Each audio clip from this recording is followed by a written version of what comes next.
job to be able to do that activity.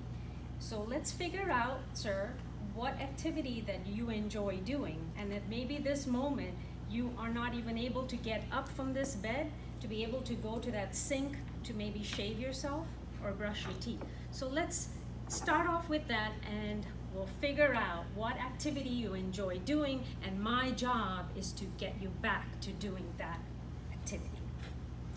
I can't tell you how many times I have to tell this or have said this throughout my 15 years of being an occupational therapist. And I feel like us occupational therapists haven't done a good job because we have to keep explaining ourselves. Another scenario, I'm treating a patient, he gets a call, I'm in physical therapy, I'll call you later. No, occupational therapy, not physical therapy. I love my colleagues who are physical therapists. They are experts in physical disabilities, treating musculoskeletal injuries, analyzing your gait and getting you back to walking and strengthening you, stretching, and they're experts in their field. But us as occupational therapists are activity experts. And what do I mean by activity experts?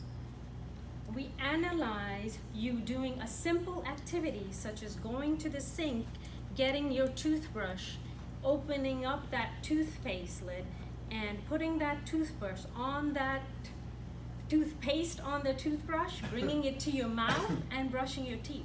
So you cannot imagine this different movements that are involved, and we analyze that whole movement pattern and that whole activity and break up and find that missing component. And our job is to either modify the environment, modify that activity, or help you figure out how you can get that toothbrush to your mouth and brush your teeth. So that is being an occupational therapist, and love doing it. Today is World Stroke Day, and I want to give a shout out to all those stroke survivors out there, especially to my mom, who is a stroke survivor. 3 years ago, she suffered a massive stroke, and we didn't even know at that time if she would get through it. It was a difficult time, and I thought, me being an occupational therapist, having worked in a hospital for so many years and treating patients, I would be able to deal with this. But was I in for a surprise? It was a time for me to learn, because I was on the other side. It was my family member who had suffered, and I wasn't on the other side. Yes, I knew the whole aspect of what it involved, but I had to take a step back and now be even a caregiver. So I'd like to share with you tonight, fellow Toastmasters, distinguished Toastmasters, and we don't have any guests tonight, but the stages that even I went through of the grieving. So there was denial. My mom, my hero, the lady who sacrificed everything for us, who took care of others instead of herself, who believed in God, prayed, and always taught us three sisters that, or her own daughters, that you can do anything. Just believe in yourself. You don't have to have money, but you can do what you want if you believe in yourself. How could this happen to her, who just always did for others? And then there was the anger, because I am a therapist. Why didn't I see this? I knew she had problems with her heart. She had issues. Why didn't I think maybe it was a possibility? Seek out that medical attention sooner. So that anger stayed there. And then it was in the hospital. I was able to go there 2 weeks to India. And she was still in the hospital.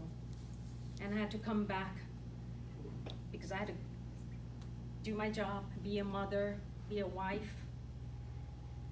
And that depression and isolation after coming here was really hard.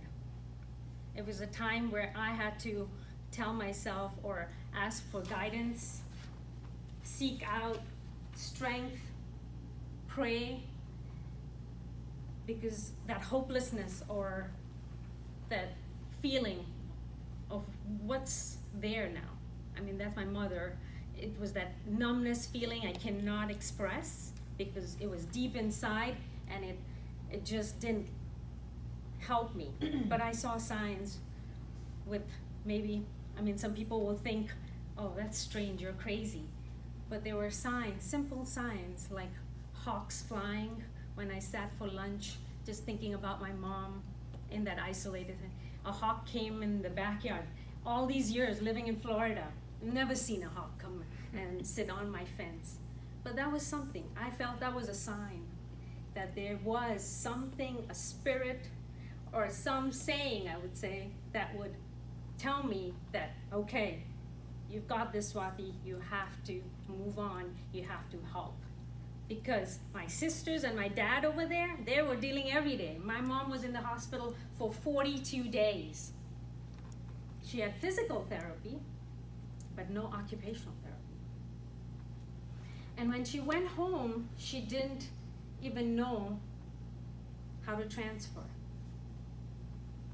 And that's when I knew my calling or my pursuit was to go to India and help her.